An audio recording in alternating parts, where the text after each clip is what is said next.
Sometimes the world looks like you ain't ever seen it before. Stuck behind never-ending windows, all you need is a door. Searching for something to put a smile back on your face. Just remember, in unusual times, it can come from an unusual place. You need a partner for the ride, 'cause everybody needs a Clyde. So set your worries to the side. Just ask, say the word and I'll be there. Just ask, you know the greatest things in life all come in a pair. They say hindsight's 20/20, but that ain't far enough behind me. So if you want the sweetest honey, I think hindsight's 1990. There's no need to pretend I got a hand I can lend, 'cause when you really need a friend, just ask. Shit 90 shows taught me. Shit 90 Shows Taught Me was not filmed before a live studio audience.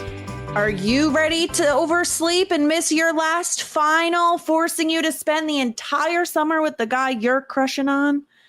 So are we, I guess. Welcome back to Shit 90 Shows Taught Me. I'm Jess Sterling here, as always, with my co-host, Sara Fergenson. Sarah, how are you?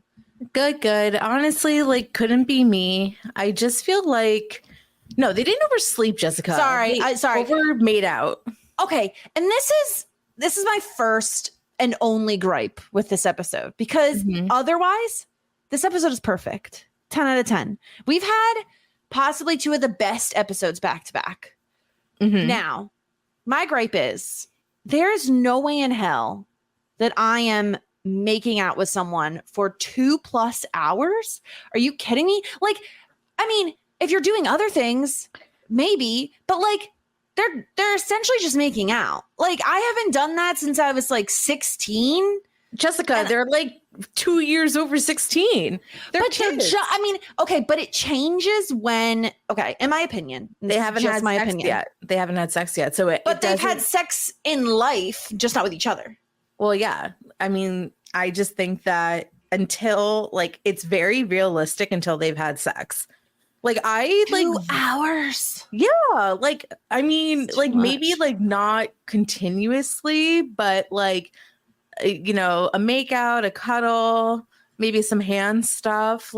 There's no, it is definitely possible. Now, I just feel like this was so irresponsible because she had this final. I also think that this is not a problem for the year 2024, where we have the clock app on our phones and we can set a proper alarm so that this wouldn't be happening. We don't have a watch, which was a very nice gift from Javier, by the way, but we don't have a watch that needs to be shaken, not stirred, in order to tell the time. So yes, I think we're a little evolved past this, but I agree with you. This was a really great episode. I really loved the mess. And then once it really took off, it really, really took off. And I very much enjoyed it. Yes, we are, of course, talking the penultimate episode of season 2 of Felicity. Season 2, episode 20. No, season 2, episode 22. There's a lot of 2s happening. Final answer. As we assumed, as we guessed, this is about finals, but it is also kind of a finally moment for Ben and Felicity. We're going to break all of this down. I'm jazzed. I'm jazzed to talk about this episode because there's so much drama, so much relationship drama. Certainly the most making out that we've seen on this show in one episode in ever. Yeah, the girls be kissing. They have one mission this final season, and it's to kiss. Yeah, they want to get those kisses in. So I'm really excited to talk about it. Where do you want to start, Sarah? Because we got a lot of different options here on where we want to start. Maybe we start with like Elena and Tracy because Okay. I'm still fully on the Tracy train, and I feel like you departed this ride with me, which is a little fucked up. I like Tracy. I love Donald Faison, so let's get that very clear first because I love him. It's more that this was interesting, this episode, the way this all went down, where Tracy very suddenly is like, let's have sex, let's do it. And then Elena gets not the ick, but almost like scared to have sex with him because Megan instills this fear in her of if you fuck a virgin, essentially that virgin will fall in love with you. And also, if you fuck a religious dude, you're like breaking up his relationship with God, and then he'll become obsessed with you because he's replaced God with you. That was more so in my mind what the argument was for Megan, less so than like dating a virgin. I found this so interesting because in my life, I've found myself in this situation as well, where like, I mean, of course, it wasn't months, but it was a lot less time than that. But the person that I was with was more religious and I wanted to have sex and they did not. And I like literally, I was like, I remember asking him, like, is this a religious thing? And he's like, I don't think so. So like, I kind of understand this situation that they're in. And I appreciate, because it's like, it's hard. It's like Tracy's a teenage boy at the end of the day. Yes, he has these like values that were instilled into him from his family and from his religion and his church. And I think it was like really nice of Elena. Like, of course, the delivery wasn't great, but like, I think it was nice for Elena to be like, hey, like, I don't want to do this because she felt like it wasn't like actually what was within Tracy's heart. Like he was just like horny because everybody gets horny, especially like, you know, at that age when you're like making out with your girlfriend all the time. So I thought this was really interesting because Elena has like talked with her friends and has talked to the audience about wanting to go to that next step with Tracy. And then when Tracy opens the door, I like the fact that she's like, she doesn't like take advantage. She's just like, yes, I don't want to get in between you and your religion, which I think is fair. Now, like, I also think that it's fair if like Tracy spends time and he's been thinking about it, and like, he's like decided that like Elena is somebody that he loves and he is willing to go to the next step there. I think that's fine. But also it was just last episode where he was like, I don't want to have sex until marriage. Yes. So, which makes me think that he's just not thinking with his brain. He's thinking with his head. And he says so, right? He says like, look at that tube top. Like you're gorgeous. Like I have feelings for you, on and on. I want to give credit to Elena here because I think it would be very, very easy of her to be like, you want to have sex? Boom, let's do it. But instead, she really likes Tracy and she doesn't want him to rush into something and then regret it. And also, I think not for nothing, he would associate her with that regret if he did regret it, you know? Yeah. I feel for Elena in the position that she's in. I feel for Tracy. It's not an easy situation to be in where you're questioning whether or not you want to have sex. You both obviously want to, but one person is more for specific reasons wants to hold off. It feels like a really difficult situation to be in. And then this is again, totally within anyone's right for any reason to say up at any point, I don't want to have sex. You could literally be inside someone and be like, never mind. Nope, I'm out. Like, it's fine.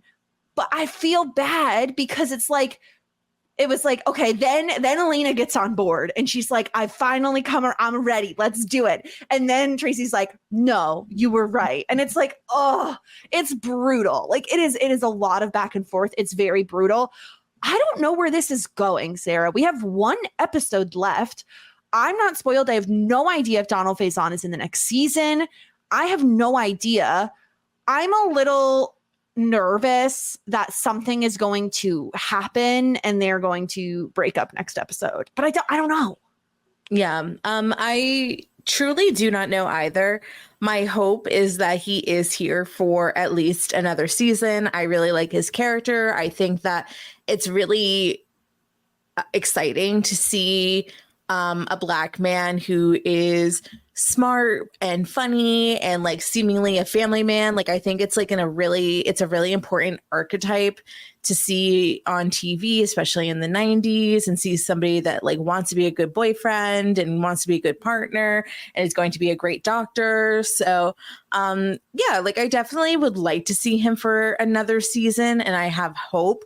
I don't know if like these two can work it out just because they just like want different things within their relationship at this time. And that is like, it's a hard position to be in. Once again, this is why so many people at like BYU and Baylor get married ring before spring. Yeah. Because of this type of situation, because the hormones be hormoning and they don't want to have sex before marriage. And that's why so many people get married so young, especially like Mormons and Christians and all that stuff. But yeah, I'm hopeful that we get like another season. And even if Elena and Tracy are not an item, I wouldn't mind him continuing to be a part of this squad, whatever it's called, because he's one of the only tolerable ones. So I would like to see him stick around for at least another season.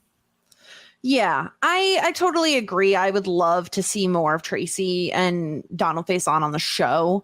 I'm just nervous that like something bad is approaching for the two of them. Yeah. I don't know what, like, I'm nervous that like something is going to happen and he's just going to like randomly sleep with someone else or something. Like, I don't think he would do that, but because it's been brought up on the show, that's what makes me nervous, not anything else, because he seems like a very loyal, faithful guy. Like, I don't think he would do something like that, but because that was the whole thing of like, Elena says, or he's like, what do you want me to sleep with someone else first? And like, that was something Megan brought up. Like, they're saying it on the show and it makes me nervous. Is it more likely that Elena is going to wind up sleeping with somebody else because she is sexually frustrated? Is that more likely? Yeah, sure. Yeah, I could see that. I could definitely see that happening. I don't want either one of them to screw this up because I love both of them individually as characters so much. And I also really like them together. So I hope they can figure this out, because I do want to see them together. Yeah. Well, I mean, like, you know, a percentage of all relationships work out because of chemistry. A percentage works out because of timing. So even if you guys are a good match in every which way, if the timing isn't right and you guys are on different pages, then that's a lot of the times like the sad reality of why relationships fail. Yeah, it's true. It's really true. So unfortunately, that's what's going on with them. No one's getting any in the Elena Tracy relationship. But I mean, this Noel Ruby thing is fascinating to me, where Ruby says to Noel that Wade is going to, he wants to marry me. Like, he wants to provide for me and the baby. And he wants me to like move to be with him. And of course, this immediately is like, breaks Noel's heart. He's really like falling for Ruby at this point. And I feel for both of them, Sarah, because you know that if not for the fact that she's pregnant, they would be together and they would be like in college and falling in love and like having fun. But there's like a much more serious thing happening that Ruby needs to focus on. Yeah. And I have to say, I know we've given Ruby some like crap over the past season, but I was so proud of her this episode because I feel like she made every single decision she made was actually, well, not, correct, quote unquote, but like what I would have done. Like, I feel like she made a very mature decision time after time where she not only decides that she's not going to marry Wade, she's also not going to marry Noel, who like kind of proposed. We'll talk about that. But she's going to go back home and be with her parents who are going to help her. And she's not even really mad that Noel ended up kissing Julie. She's like, you should be doing that. You're in college. Like, go have fun. This was like very mature of her.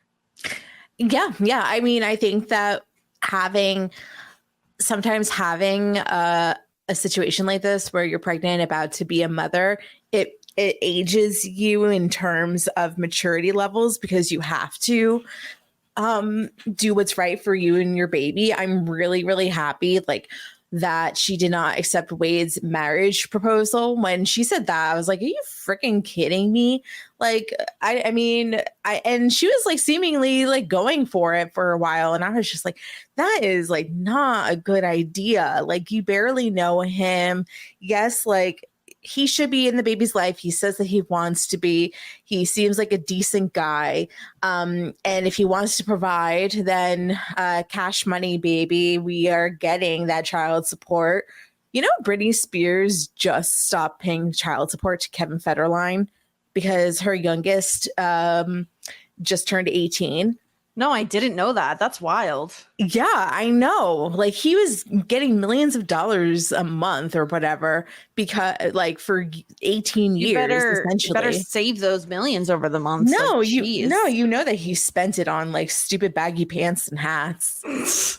Imagine spending millions on baggy pants. I mean, yeah, I could.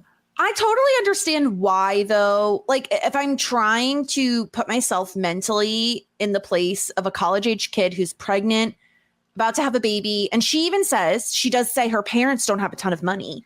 So to have the offer from the guy who's the father of your kid that he wants to marry you and provide for you and the baby, and he has money to do so, yeah, that sounds perfect, right?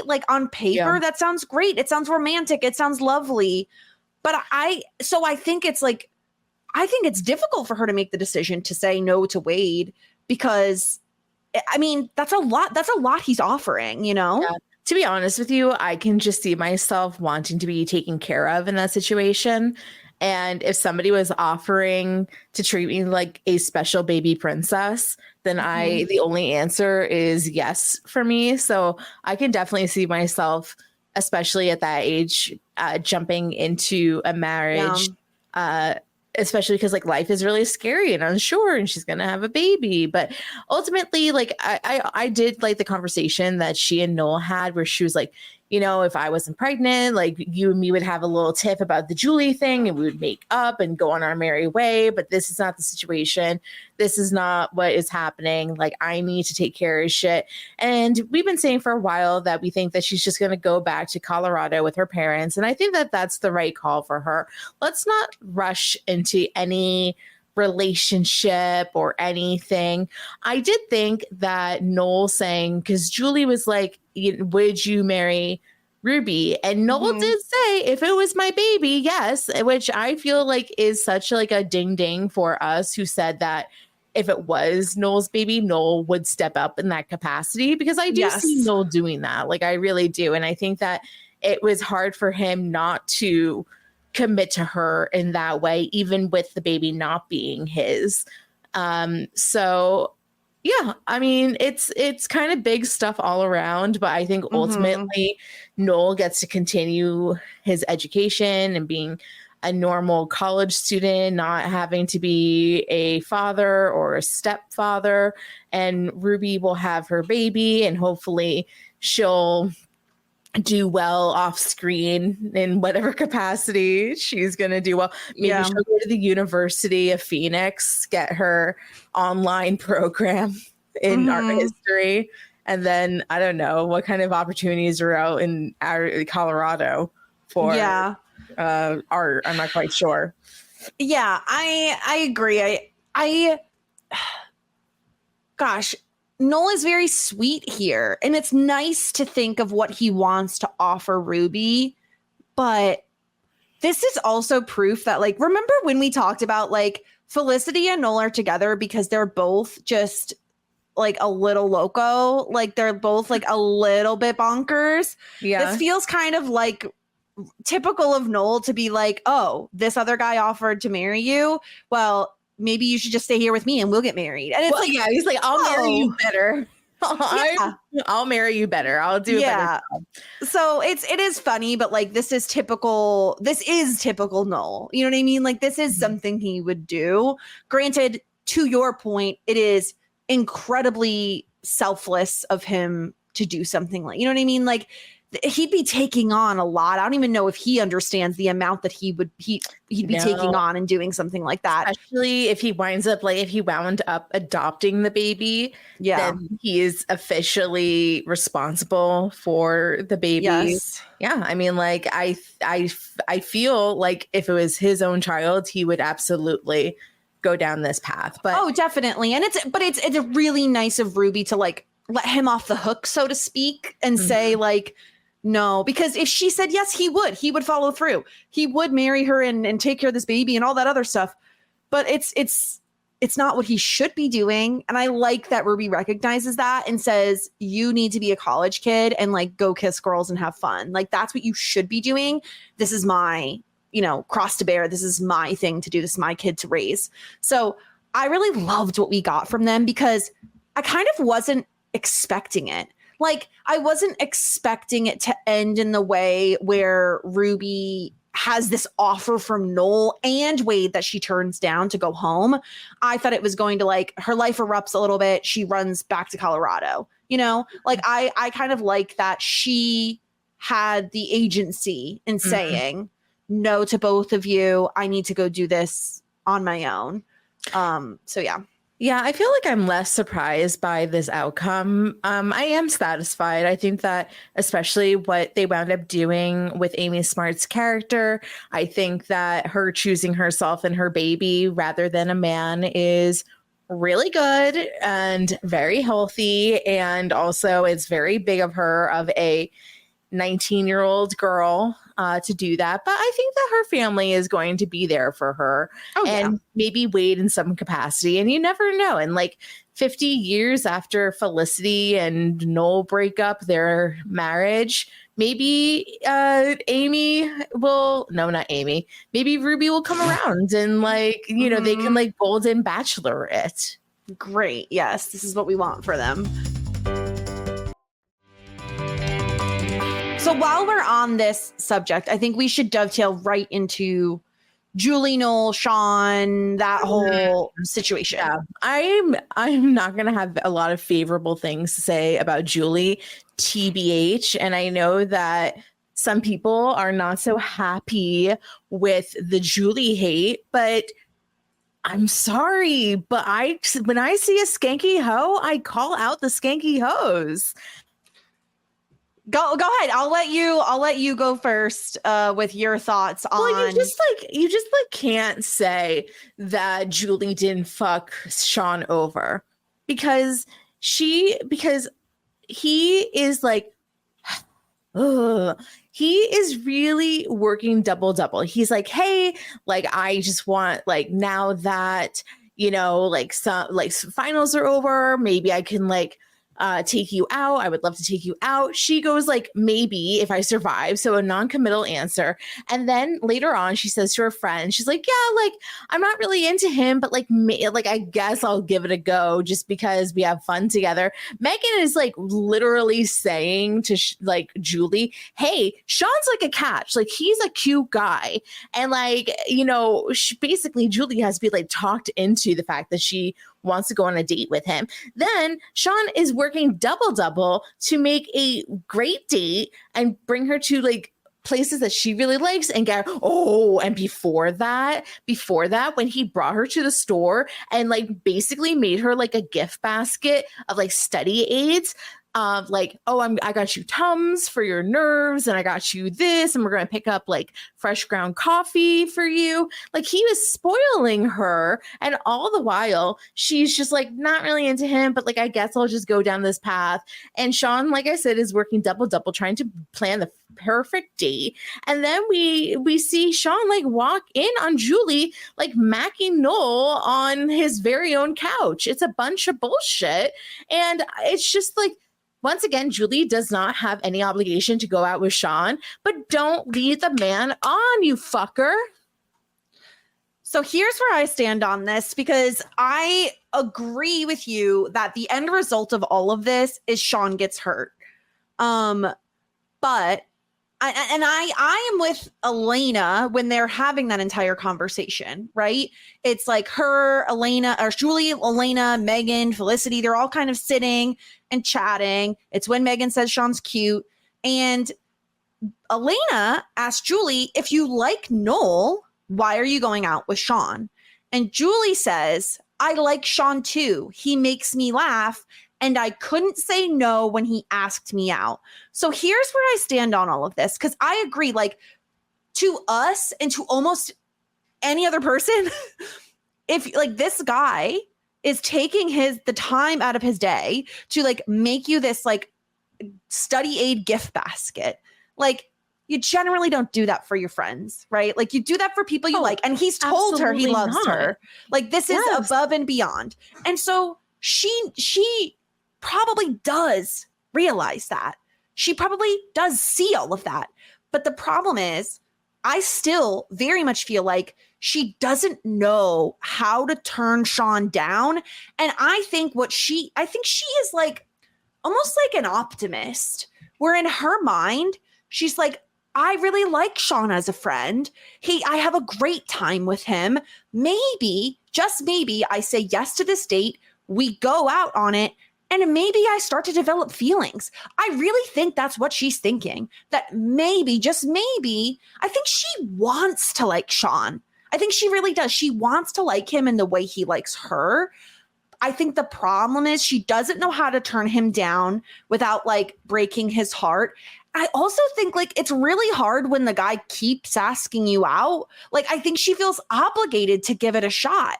And I think both things can be true. I think she's way better off ripping the Band-Aid off and saying, sorry, Sean, I'm interested in someone else. I also think it's really hard to be put in that position, especially when it's your friend, especially when you live with them. Like, it's almost impossible. And what she did sucks, right? Like, it does. It sucks for Sean. It sucks that he walks in on her and Noel making out. On his couch. On their couch. She lives there too. It's not like she specifically went into his bedroom and made out on his bed. You think that Julie supplied any furniture? I'm not saying she supplied any furniture, but it's a joint. It's a common room. It's an apartment. If they leave, then he's keeping the couch. Of course, but it is an apartment. It's a common area. The problem is that she's also not technically, like, they're not obligated to one another. Like, she is not his girlfriend. She didn't cheat on him. They hadn't even gone on their date yet, which I don't know if that's better or worse. But like, at the same point in time, yes, it sucks. And yes, his feelings are hurt. But also, she's not like, he doesn't own her. She's allowed to make out with Noel if she wants to. I just think, like, I don't know. I feel bad for Julie. I think she does some things that, like, I think the communication could be better, of course. But I also feel like she's young and it's really hard to reject people, especially, I don't know, Sarah, we've talked about how much Julie feels like a Pisces. And like, I think we even found out she actually is a Pisces. Like, she's like a bleeding heart. It's hard for her to turn people down, especially someone like Sean, who is very sweet and caring. So I don't think she did anything intentionally, maliciously. I think things just kind of happened. I think the moment, though, that she says, I like Noel, like, I think she probably should just say, sorry, Sean, I'm not interested. But she did say, I like Sean too. He makes me laugh. To me, it seems like she wants there to be more feelings there than what she actually has. Mm-hmm. Yeah. I mean, I guess there's a level of like, you can like somebody's personality, but you're not attracted to them, which very well might be it. Like, maybe he's a little bit too available for her, like a little clingy for her. I think so. He's a little, like a little try hard, right? Like, it's all a lot, especially when we hear about some him and Richard and like their planning. This is all like, it reads so differently because with Ben, like, we'll talk about him in a bit, but like the hotel room, right? How romantic, how lovely. But when someone that you're not really interested in is planning all of these things, like Richard's like, what about a hot air balloon ride? It comes off as like a little sad. I did do this a little bit in my early days. I was dating a Cancer man, and Sean is a Cancer man. I can just tell. And he would like plan all these dates for me and like ask me out. And like he was like so nice. And I like I had like the ick, like I wasn't into it. And the more that he like came to me, the less I was into it, but I kept like going on these dates with him. And then he pinched my nipples. And then eventually I was like, I'm not interested. I'm sorry. Did he pinch your nipples like in public? Like what is happening in a car? And he just randomly honked them, or was there like anything leading up to I don't know. I don't remember, but there was nipple pitching and it hurt. So, I'm sure it did. Yeah. It was like he was feeling me up, but like he just was like turning the radio dials a little too much. Yeah, he was pinching the nips, and I said, I'm not into this. And then eventually he was like, you're more into this guy online in Vermont that you play Habbo Hotel with. And I said, that's a fact. Yeah. Mm-hmm. And then I went on the Amtrak train to Vermont to meet a stranger. Right. Yes. So that I did do this. I lead the people on. And it's hard not to, especially when you're a woman, especially when the guy is your friend and your roommate and someone who is just extraordinarily kind. Like, it is so difficult to then reject that person. I think Julia's just being optimistic of maybe we'll go out on a date. Maybe we'll hit it off. Like, I really do think she thinks that, because what's not to like, right? Like, Sean is great. And the whole interesting, there's such a weird incestuous nonsense happening here where we have to talk about the Julie Noel makeout, where I never expected the Beets to make a return. Sarah. Oh, I love that the Beets made a return. And I think this is like the third time we've talked about the Beets, and the fact that like I have completely forgot about it because they haven't mentioned it in an entire season, and it just so happens to come back up during final season.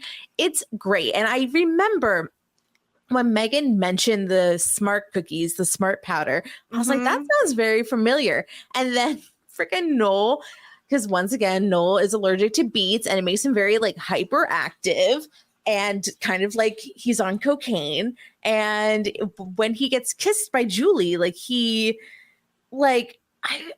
hard to tell if he was into it, because like he was just a second ago almost crying about Ruby. And then like Julie was like heavy coming on to Noel, heavy. Like she was sticking her tits in his face, and he feeds her the cookie, which is, I mean, that was like the perpetual like compliance in a way. It's very intimate. Yeah. He fed her the cookie, and then she is like, I'm making out with you. And then Noel is like, I am in this. And he's like, I don't know how I got here. And then Richard and Noel and Megan walk in, and then Ruby walks in, and it's just like so uncovered. And I love that Megan is like, she like, it was like, oh, you ate the beets. Like, this is the thing. Like, he does this. I love that she had recollection that this was like, this is a legitimate issue. He's allergic to the beets. She defends him. Yeah. But also maybe eat another cookie is what she said. I loved it so much. It was just like hit after hit after hit of just a very series of unfortunate, hilarious events. And yeah, I do think the beets kind of messed with Noel's brain chemistry in a way where like he probably does think Julie's attractive, and there are probably some sort of underlying feelings of like, I enjoy spending time with her. But like the beets make him go a little nuts, and he just is this a real thing in the world? I mean, I guess an allergy is an allergy, but like this sort of reaction, I've not heard of. I'm allergic to penicillin and amoxicillin, and the only fun thing that happens is that my throat literally closes. Like this, like acting like you're on cocaine is like a different level. I loved it. It was everything. And then Ruby walks in, of course. Noel chases her down. And And what is it? Does Sean say like you sluts or something like that? Like It was Richard. It was Richard. Okay, it did crack me up. But I mean, again, I do like that Sean says like, I mean, I get it. Like we didn't actually like go on a date yet. Again, like Sean is upset, and I understand why he's upset. But I also liked that he kind of understood like, no, I get it. Like we didn't actually have a date yet, but you kiss Noel. Yeah. It just stinks because he puts in all this effort, all this work, and all he wants in return is for Julie to be available to go on one little date with him. And then he has to walk in on Julie like sloppy ass kissing like a coked out Noel. They looked like they had sloppy kisses because she didn't have like a heavy lipstick or on anything, but it did look like there was some like schmearage. It is a level of disrespect. Like if you were going to fondle Noel, do it in your own. Actually, does she even have a bedroom? I feel as though like she does. She has a bedroom. She doesn't like sleep on the couch. I've never seen Julie's bedroom. No, the episode where they all end up in the loft, she like goes in her room, Ben goes in his room. Right. So she has a room. I mean, I think it's one of those things where it just kind of happened like on the couch, and she wasn't going to be like, come into my bedroom. Like, it's just unfortunate, but I don't necessarily think anyone is like, no one is being malicious. No one's being horrible. I feel bad for Sean, of course, but he does get some kisses in with Megan. And the funny thing is, earlier in the episode when Megan says Sean's cute, I almost wrote down, like, are Sean and Megan going to be a thing? Because she said he was cute. I was like, are they foreshadowing something here? And then the end of the episode, and Sean keeps complimenting the cookies. Mm-hmm. And then they're like, are they like walking into the bathroom or something? I don't know. They're in a like very small room together. Mm-hmm. And it just happens. Like they both know it's going to happen, and it happens. And I love this. What do you love about it? I love how random it is. And I am of the mind that this could be a one-time thing, and I'm very happy with it. This could be a long-time thing, and I'm very happy with it. You know how I feel about it, Sarah? I almost feel the same way I felt about Cordelia and Xander from Buffy. This is so funny because that is exactly what I was going to say. And my sentiment with it all is like when Cordelia and Xander first got together, I didn't really like it. I was like, I guess, like, if you want to, sure. Like, whatever. I guess they're going to do what they're going to do. And I feel the same exact way about Megan and Sean. Like, I don't exactly like it. And I'm like, whatever. Like, I guess we have to just like play, like, you know, whatever matchmaking games we have to play, which combinations. And so like I am feeling like a little like meh about it, but I also think that like I like need time to like suss out the relationship because I like, for me, I just like, it's like, what do they have in common? And like how are they going to like really work out? And but they're not necessarily in a relationship. I feel like you're going down a whole rabbit hole of a relationship, whereas I'm more like, honestly, I'm more like, as a wise man once said, go forth and fuck. Like, just do what you got to do, you know, like get it in, work out your demons. Like, why not? And I mean, maybe the problem is Megan's a little bit of a witch. I don't know. You know what? Yes, but okay, because Sean is a sensitive soul, right? We've established this. Mm-hmm. Megan is a bit of a hard ass. But here's the thing. Sometimes it kind of works when you put those people together. Yeah, I know it works. I don't know. It's just like not my favorite type of combination of couple. And it's you're exactly right. It's so funny that you said that because it's like, it's also like the type of combination that I wasn't really loving at first with Xander and Cordelia. But now I really like Xander and Cordelia together. Kind of. I don't know. They're very confusing, especially in the third season of Buffy. I don't know what they're doing. But like I'm just like, okay, like if you want to, I guess. And yeah, you're right. Like they can have sex. That's fine. But I also just see Sean as like, I am going to jump into situations heart first. Oh, and 1,000%. Next thing we know, he's going to be making like creepy baskets for Megan, like with voodoo dolls and crystals in it. And she's going to be like, ew, like you're creeping me out. But maybe this is the kind of guy she likes. Like, I don't know. I could see him being Megan's type where she is a little rough around the edges, a little difficult, but she likes a like sensitive, soft man, you know? Like I could see this being her type. I don't know. I'm into it. I think I'm also just of the mindset of like, everybody's going to fuck everybody eventually on this show. So like, why the fuck not? Especially if it means we're getting more Megan on the show. Because to be honest, Sarah, I really loved the fact that she got included in Girl Talk this episode. Yeah. Well, I think this is going to be a continued thing. Like the show knows what they have in the character of Megan and how interesting she is, especially with these people. So I can very much see her being included more and more within the group, especially next season.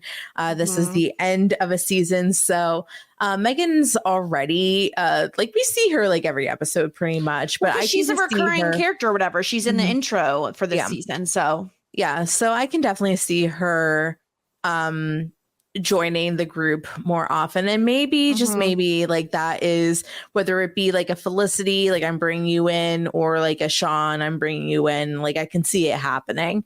And then I guess like the last, is there any other combination with this that we haven't talked about? Because yeah, I mean, like, I guess Sean, I mean, I'm curious if Sean's like still going to harp on Julie, or if this is it for him, if this is the final straw. Yeah. I think there's going to be a conversation had next episode. And I'm hoping that there's like almost just like closure on the whole thing, because I agree with Ben's sentiment that he tells Sean in this episode, where he says it's not about where you go on your date, it's about who you're with.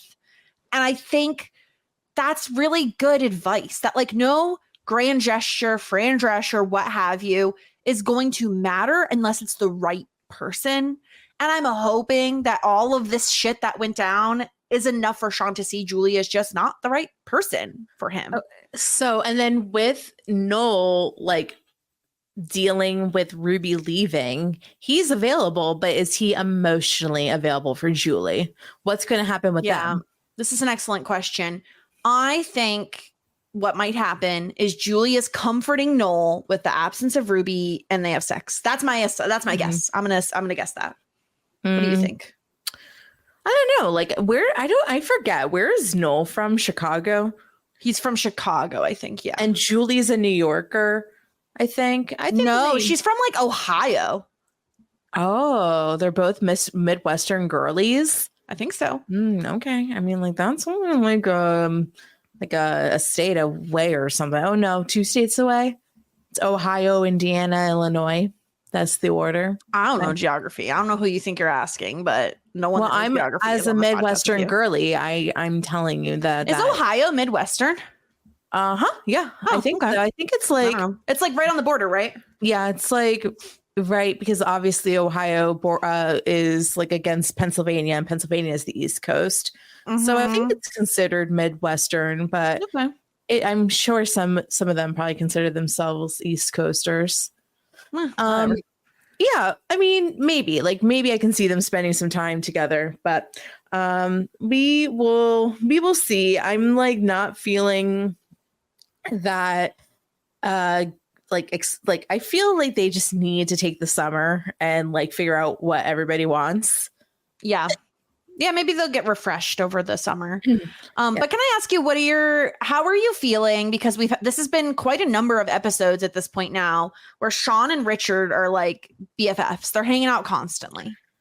I like it. I like to see.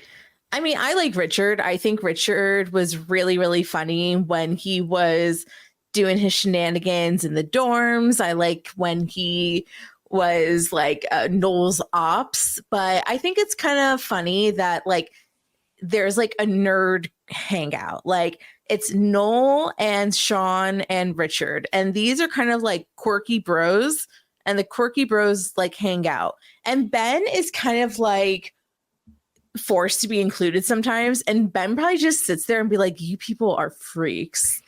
Like in his head. It's almost like two side characters decided they were going to team up so that they could be a main character together. Yeah. And I kind of love the energy. I'll be honest. I think they're just weird enough to work as a pairing because it dawns on me that in the first season when Richard has a barbecue in his dorm, that Sean would have loved that. Oh, yeah. I feel like that's very Sean energy. So yeah. I think that they kind of make sense as friends. I do too. Okay, well, let's get into the main entree, our main dish of the episode, which is Felicity and everything going on with them. They are hot and heavy. The rest of those roommates are full on creeps because they're all like, did they fuck? Where's the binoculars? We need a telescope. We need to peek in and see what they did. Yeah, I love the spyglass. It's very funny. And as a FU, they decide to moon and flash them. Very funny. Yeah, I loved this. And so they apparently, Felicity says it was the best night of my life. We stayed up. It's one of those things you hear when you first start dating someone that you spend all night talking to them, and it's very exciting. You get to know everything about them. Yes. They make out. They don't have sex. They're just getting intimate with getting to know one another. And it sounds like a perfect night. But the problem is, Sarah, timing is everything. And unfortunately, it's time for finals. And this is so real though, right? This is so real when you finally get what you want. You're finally dating someone you really like that you just are a little bit obsessed with, and you cannot focus on anything else. Mm-hmm. Yeah. It is unfortunate that it's finals season during this time because they have to study and they don't want to study. It very much reminds me last year during the finals episode where there was just so much going on and they were just were not able to concentrate. And also we have the time cards where they're 7 hours till final exam, blah, blah, blah. Yes. But Felicity is got called at the end of her art history class and is told that as long as she does well on the final exam, she can potentially get this internship at the Met working with her teacher. Meanwhile, Ben got offered a really, really good job building a house in California where he's from. And especially now, or since his mom can no longer pay for his schooling, if he takes this job, essentially next year is paid for in terms of tuition and whatever. So he kind of has to take this job. So they find themselves in this situation where even though they were planning on spending the summer together in California, they might not be able to do so because Felicity, it would be very bad for Felicity to turn down this internship, and they get a little bit distracted, but they're making out and she winds up missing her her final exam. And which means that she probably won't get the internship. And a bit of a fuck up. She kind of freaks out on Ben. And my thought is Felicity, I know you kept asking Ben for the time, but also there was the second time she was told that it was 4:10, she questioned it. She was oh, I thought it was just, and then she ignored her gut instinct. And it's keep track of your own fucking time. Ben doesn't have he took care of his finals and he was responsible for himself. You got to take responsibility for yourself, Felicity. Yeah, this is brutal where he's I got us this hotel room. We'll go to it after your art final and celebrate. And she's let's just go now. We have 4 hours. Yeah. Great, let's do it. The wildest thing to me though, Sarah, because I think I've told you this before. When I'm watching any sort of movie, any sort of show, and the storyline is someone is making a mistake, which will result in them being late, I get such terrible secondhand anxiety for them because I am just a person who hates being late. So if I'm watching that depicted on television and I know it's coming up, it makes me so anxious. Uncut Gems, Seriously, the most anxiety I've ever had. I saw it in theaters, and it was the most anxiety I've ever had like watching a movie. It was so awful. It was really bad, but because I knew he was like repeatedly making like poor decisions. So anyway, I knew this was going to happen. I knew Felicity was going to miss her final. What I wasn't expecting though, Sarah, was for Felicity to return from realizing like, yeah, everyone was gone. It's over. And being like, fine. Like, yeah, very like chill. She's so chill. She's not crying. I would have been sobbing. I would have been having a panic attack. No, she's so chill. In fact, she's like, no biggie. I just won't get the internship and we'll spend the summer together. And it's like, ma'am, I mean, it's been a long time since I've been in college. Okay. So I don't know the ins and outs of everything. Also, it's kind of weird that art has a final, but maybe it was art history. It was art history. Okay. Yeah. So that makes sense. But it was like, art has final projects. I was thinking final project. That's what I was thinking. But either way, like, it's weird to me that she is like, oh, it's no big deal. I'll still get a passing grade in the course. It's like, you missed your entire fucking final. Like, isn't your final worth like a good chunk of your grade? Well, I think the point is that she did so well throughout the semester, like A's on everything. Crazy, so though. if she gets like an F, that averages out to a C, and she's okay with that because she passes the class, Jessica, and then she gets the credits. Who cares about the grades? No fuckers cares about your GPA after college. But Felicity normally does, though. That's what I'm saying. Well, Felicity is the type that does care. She's been loosey-goosey now. We are vibes only, and the vibes are good. Yeah, I guess so. Yeah, I thought that was pretty surprising too. But also, after her little freak out at Ben initially, I was like really happy with her that she came back and like took responsibility and was like, "I'm sorry for freaking out. Like, it's going to be okay." Like, I was a little suspicious of it, and so was Ben, because I think that Ben knows Felicity really well now. Like, he's getting to know her, and he knows that like it's a bigger deal to her than at this point in time she's letting off. Like, I think that she decided, oh, this is what's meant to be. We are now meant to spend the summer together. It's all kismet. Like, everything happens for a reason. And I think that Ben is like great for taking no for an answer in this moment. And like, he does something like very chaotic and hunts down her professor and then like declares that they had too much fun fucking and please give her another chance. Wild. Okay. The series of events, because we need to break this down into a little bit smaller of detail. Felicity returns. Sean is there being yet again he is what is it? A cock block. Thank you. Then once again, cock blocking, eating all the snacks from the hotel room. I mean, there's good snacks there. He got a Toblerone bar. I love Toblerones, but also, sir, they're supposed to be fucking. Get out of here. And Felicity is like, she said, I'm going to take a shower. She said it was okay. She said, okay, I'm going to take a shower. It's fine. Which I'm like, girl, go get to fucking. Like, you just missed your final. You might as well just fuck now. No, she's like, dirty. Okay, she's dirty. Let me go shower. So this is when Ben, as you said, he gets the details. I love that he is known as the kid with the goofy smile when he calls this guy. It was like very cute, but he knows he can get the professor's number. But it turns out it's way more than that. He had to he got the professor's number, but of course it was like back in the day, a home phone number, talked to her daughter, found out where she was having food at a restaurant, goes to said restaurant.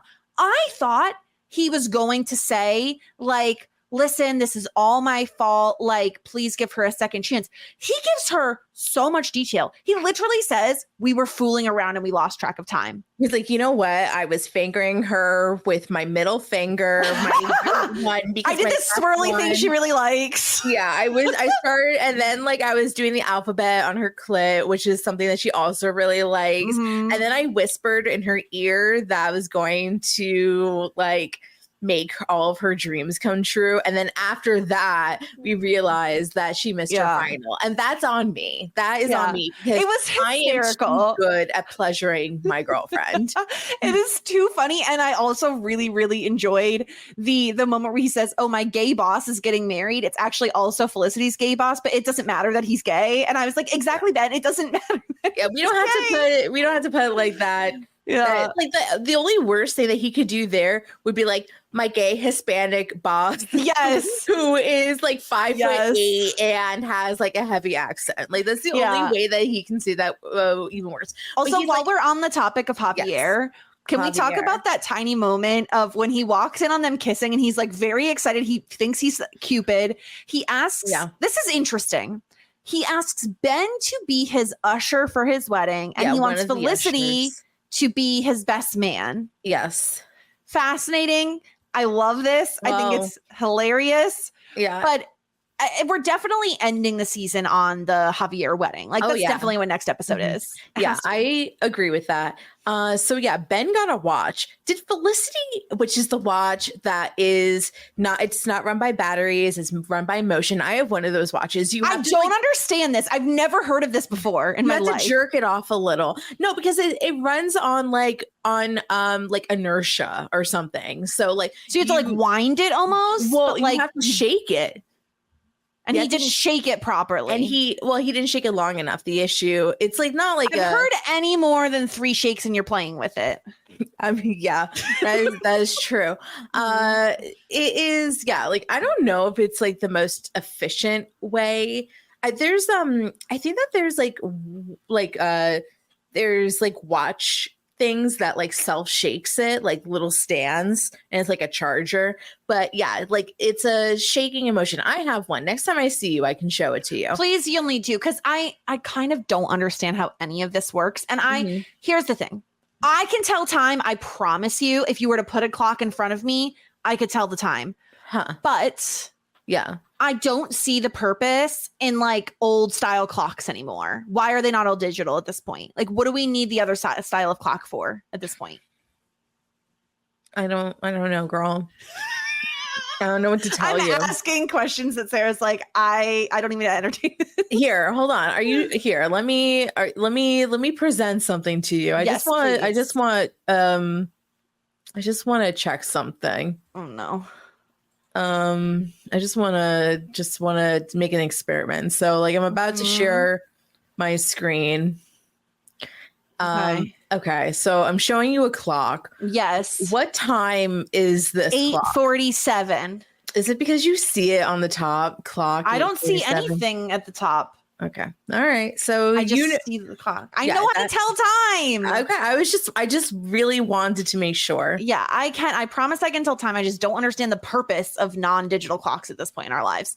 But yeah. So anyway, he's like telling this entire thing to the professor, and he's like, listen, I do love when he says, you know what it's like we got caught up in the moment. You know what it's like when you first start dating someone, everything tastes better. Everything looks better.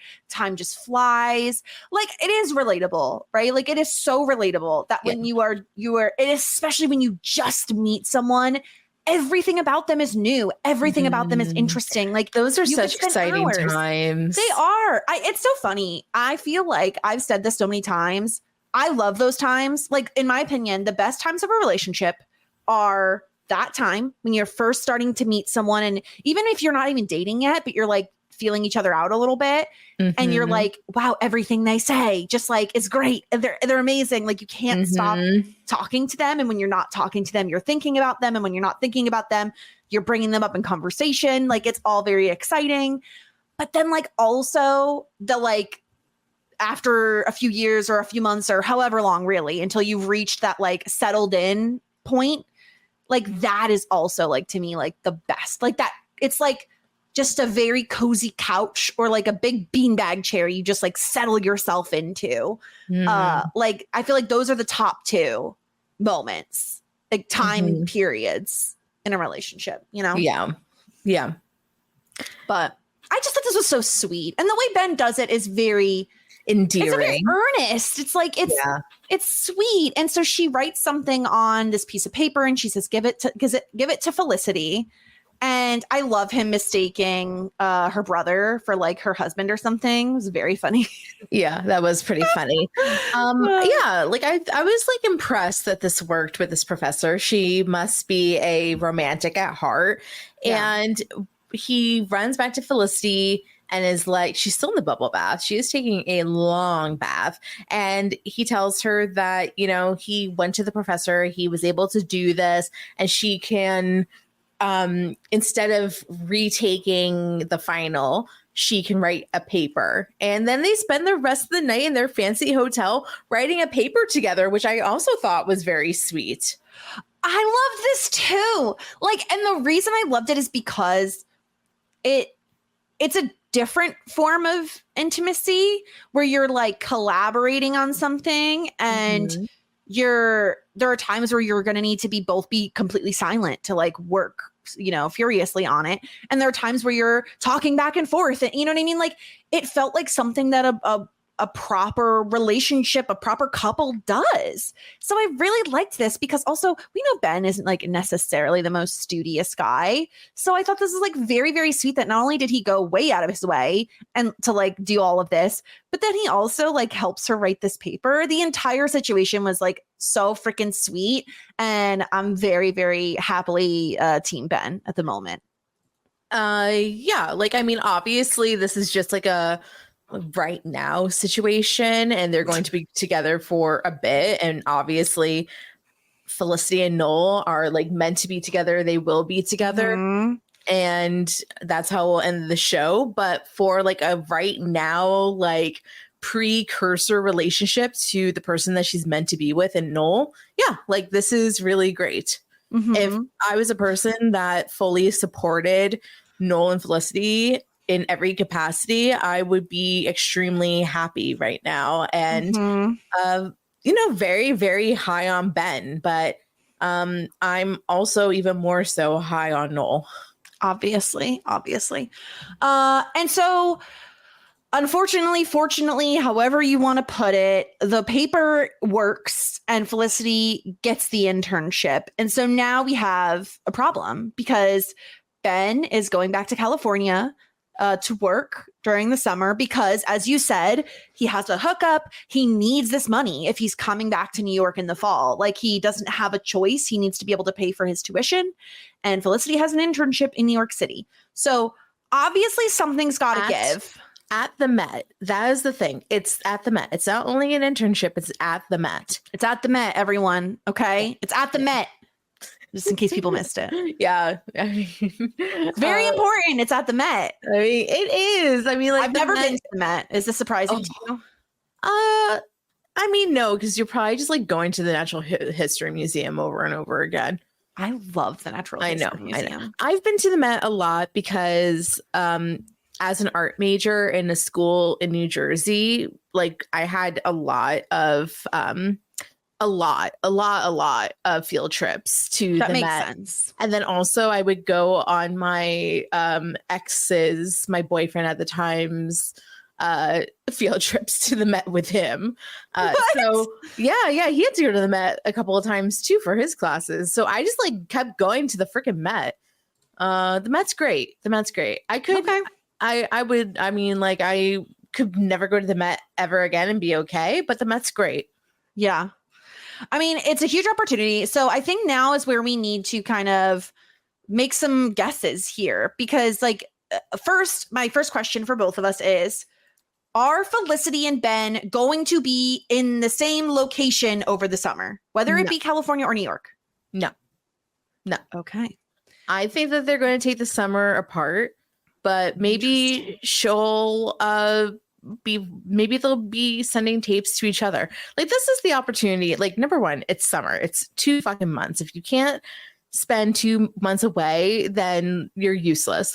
So that's number one. And then number two, it's like, it's too good of an opportunity for both of them to miss out. I wish that I had an opportunity to like work at my like uncle's like fancy sleepaway camp during the summers when I was in college. I wish that I took the opportunities, but no, I wanted to spend time with my college boyfriend. That was a stupid fucking idea. I could have been making so much money and having fun and having makeout sessions underneath the canoes. Did I do that? No. I kind of think what we're gonna get is a little bit of a Joey and Paris type situation. I honestly think I just think it. I think that's what's going to happen. So you think that Felicity is not going to take the internship? You think that she's going to go to California? Okay, so my first prediction is that they will be in the same city. I kind of think it's going to be in California, and it will be Felicity who makes the whatever sacrifice. But I could also see Ben making the sacrifice and like finding a job or something. Then he can't get. This is a job that possibly is going to make him tens of thousands of dollars, right? He said that if I take this job, then I'm going to be able to pay for college next year. I don't know how much college was in the 90s, but I know it was thousands of dollars. He can't not take this job. He has to take this job. He has to. Yeah. Because Dean DeLuca's not going to cut it. They probably pay $5 an hour. Yeah. I mean, sure. Yeah, I agree. But we'll see. I don't know. We have one more episode left of the season. I'm nervous. I'm excited. I'm really happy. I've been really enjoying the end of this season. Anything else from the episode before we dive into some feedback? No. It was a great one. Yeah, it was a good episode. I'm just trying to see if I can find tuition costs in NYU in 1999. Good God. Really working hard, Sarah. Working hard. I'm curious. I think it's either 13,000 or 22,000 is what I'm trying to figure out. But go on. Let's hear some feedback. Let's get into feedback. We have an email from Jamie who says, another great episode for Team Ben. His speech to the professor was so sweet and swoon worthy. On top of that, the kiss chemistry was off the charts. I would agree with that. It was pretty Hans-steamy. Yeah. I said this last week, but I don't see how Noel can ever be a serious contender again, which makes me sad that things didn't work out for him and Ruby. I was really liking them together, and I felt a storyline of him being with her and trying to help raise her child that wasn't his would have been an incredibly compelling story, much more than a part 2 of the Noel, Felicity, Ben triangle, which in my opinion has already been one. Oh, the last sentence of Jamie's email. Are you ready? Lastly, Julie truly was the worst this episode. Poor Sean. That's what I'm saying. You have a comrade. Hurrah. Sarah. That's what I'm saying. I mean, with all due respect, Julie, whores see whores, and you're a whore. With all due respect. With all due respect. Disrespectful things commence. All right, let's hear what Temmie has to say in his voicemail this week. Hi, ladies. Movies like Valentine's Day and New Year's Eve? This episode was the microwave version of those movies. I hope these next points are going to be legend. Wait for it. Dairy. Sorry, Sarah. I know you don't like milk. Okay. Come on, Felicity. Girl. How do you not gauge time passing? You have to leave in 15 minutes. 2 hours pass and you don't sense it? Dawson's Creek did this better in season 6 when Joey missed her exam after falling asleep, when Eddie didn't wake her up. That was more believable for me. Ben's lame speech to the professor was not heroic, and the professors on the show are too forgiving. More on that later. Pacey saved Joey by talking to the Worthington dean at the Worthington introductory party, and Pacey saving Annie's mom at Molly's Market when she was having an episode. Those were much more heroic, and he didn't see credit for it later like Ben did in this episode. And Wow, Speedy, that's what they call him, Scott Speedman. Watch Josh Jackson. He does the smiling, charming thing way better. And Ruby's speech to Noel was reminiscent of Gretchen's letter to Dawson at the end of season 4. So that's a wash. My life is a wash. My whole life is a wash. So, in the end, what was I doing with these points? Dawson's Creek is better than Felicity. You have a big enough sample size now. Wow. DBK would beg to differ. You can't keep doing this. Bring it up his name whenever something goes wrong. Okay. Them's fighting words. I really want to know, though. So far, how do you feel about the 2 shows? What do you think about Dawson's Creek and Felicity? Which one do you like better so far? If you can answer it in your own way. Thanks. Bye. Wow, Temmie is starting a war, I fear. Yeah, Sarah, I mean, let's answer his question. How do you feel? I guess it's only fair enough to compare like Dawson's Creek seasons 1 and 2 to Felicity seasons 1 and 2, because we're nearly at the end of Felicity season 2. So if you had to like, you know, where do you stand? That's really tough because like if my initial thought was, oh, like Dawson's Creek all the way. Like I honestly think like Dawson's Creek is like one of my favorite shows I've ever watched. But in terms of seasons 1 and 2, I think that both Felicity and Dawson's Creek had weaker first seasons and then strong second seasons. And I think that but the thing is that Dawson's Creek second season is just like so good because that's the PC Andy times. And those were the best of times. And like, I think that I ultimately had decided that season 2 is like my favorite season. I don't know. I forget. I think you liked 3 better, but it was very close. You waffled back and forth a lot with it. That was the thing. And so it's like, I feel as though like the thing that I like about Dawson's Creek is that everybody was so fucking stupid all the fucking time. And it was very easy and fun to make fun of them. Felicity, we have like women's rights that we had to deal with. We have sexual more serious assault. show, yeah. I feel like it's like has to be so serious. And like it probably doesn't. Like we could probably make fun of them more often and that would be okay. But I just think that Dawson's Creek is my show.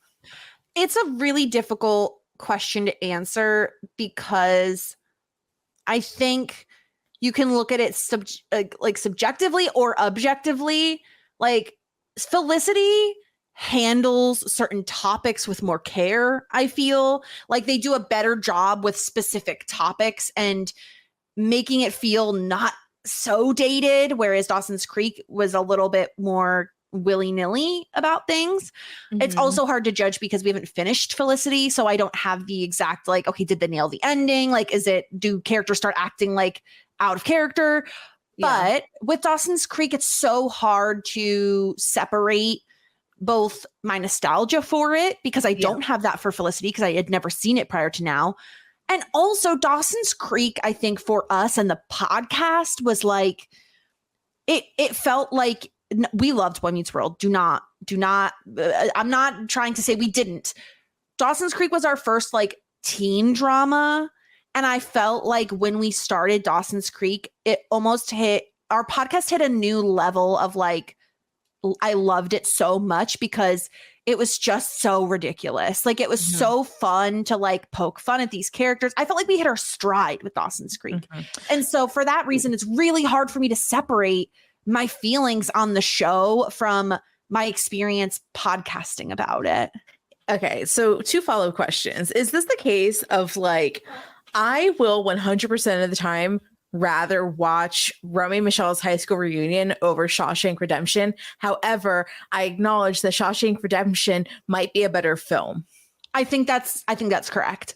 But I think it's hard to say because we have seen all of Dawson's Creek.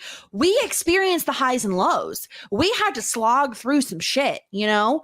We haven't had to necessarily slog through shit on Felicity yet. I don't know that we won't though. Like there's a possibility we will. And then And then my second question is, let's throw Buffy into it. Do you still feel that Dawson's Creek is your favorite or the best? I don't know which one is. I think there's a different answer. I think Buffy is a better show than Dawson's Creek and Felicity. Okay. Yeah, I think Buffy is the best show.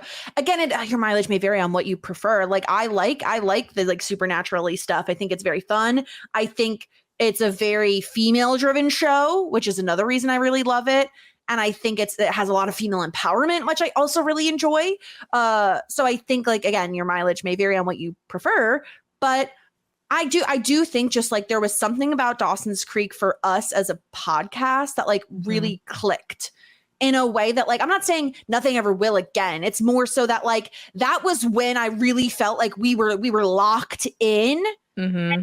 We took off from there. And ever since then, we've still been like producing podcasts and loving it and everything. But like that changed everything, in my opinion. Mm-hmm. Like before that, we were just doing Boy Meets World. We were a little bit more like la-di-da. But Dawson's Creek, we honed in on that shit. I don't know how to explain it. No, I mean, like, obviously I'm your partner in this. I understand where you're getting at. So like, because I know you're not as I don't know that you're as much into the supernatural stuff as I am. So where would you put the 3?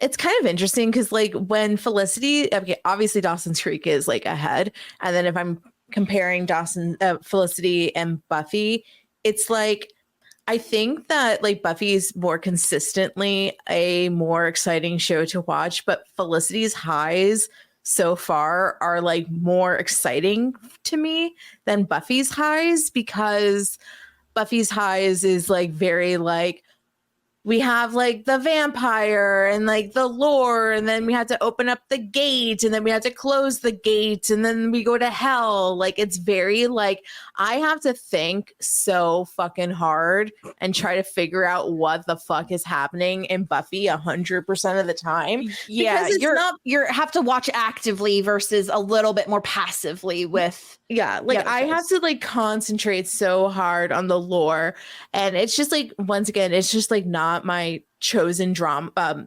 genre, but I enjoy Buffy. I like watching it. It's fun. But I mean, when Felicity like pops off, it really pops off. Yeah, I mean, and I also will say that I really enjoy the ensemble cast of Felicity, and I appreciate like just how many people and how many storylines we're telling. Yeah. Dawson's Creek felt a little bit more central in that it was like 4, maybe 5, very occasionally 6 people. Whereas it feels like there's a bigger cast on this show. Almost. Yeah. You know what's interesting? We're going to talk about this like with our next Buffy episode, but I am so much more interested in the interpersonal relationships between the Scoobies than like whatever bullshit is going on with the supernatural. And I feel like sometimes that gets in the way of like the show. I'm like, I don't fucking care about the mask that like brings up dead cats. Like, please, like, give me more fights in the middle of the party. Yeah. I mean, like you're like, move on from the kicky punchy. Let's talk about like the drama. Exactly. Yeah. That's exactly how I feel. I totally understand that. I think it's all at that point, it's all personal preference. But it is an interesting question. One that I fear is going to set DBK off, our next voicemail provider, because he loves Felicity. But he also likes Dawson's Creek, so I think maybe he can appreciate. He likes Buffy too. I know, but he doesn't talk about Buffy very much. He hasn't rewatched it in a while. Oh, okay. He's rewatching it now, actually. Did he tell us that? I feel like he did. Maybe on the internet. Yeah. Oh, on the internet. Speaking of the devil, we have you're not the devil. It's just the saying. DBK has a voicemail for us. What up, though, ladies? All right. The penultimate episode. It was a pretty good one, I think. Richard and Sean. Richard giving Sean dating advice. Helicopter balloon rides. Good stuff from Richard. Your ass. Oh, Richard's just so good. Your ass looks so. No, your ass, Sean. Not everyone's. Just yours. Also, Julie sucking the whole episode. You gotta love that. Good job, Julie.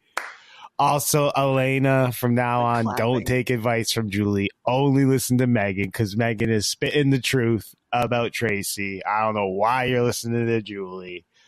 Also, it happened, guys. I waited so long. Sean and Megan kissed. How do we feel about it? We love it, right? We want this. We want this now. I hope you guys want this. I don't know. Also, reemergence of smart cookies, so no blame is on Noel for kissing Julie. He was drugged and wasn't himself. Because Noel would never. Anyways, till next week, ladies. Peace. I mean, it was the smart cookies. It was the smart cookies. No. Okay, well, DBK is very high on Megan and Sean. This is not surprising. Okay. So, Well, I mean, I don't know. Okay. DBK loves Megan, so I could have seen him going either way with either like loving or hating this. well, it just depends on like how it works out. Who's treating who well? Are they treating each other well? If that's the case, then like I am pro. You know, I don't like the fact that poor Sean get rejected all the time. Wait, Sarah, what is that? What is that sound I heard when Sean and Megan made out? What was that? What was that noise? That's not what happened. That did not happen. Where was that from? That was from Buffy. Oh, okay. I just love to use it because it's so fun. Yeah. It's better than the sad this. You want this to make this? Yeah, I like that song. They did play that though. They did. They play it a lot. They played it like this episode.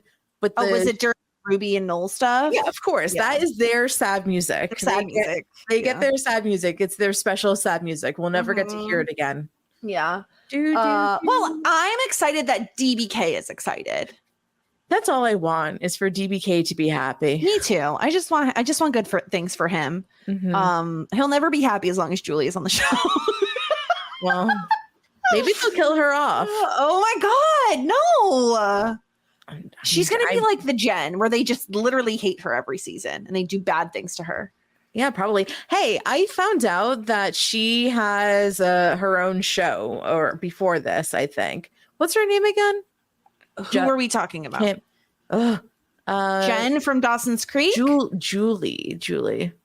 Oh, Julie. I don't know. Let me look. Julie. Felicity. Pink Power Ranger.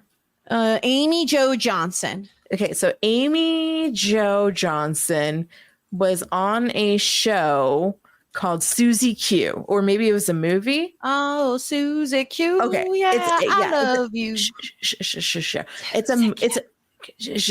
a Disney Channel original movie, I think. What?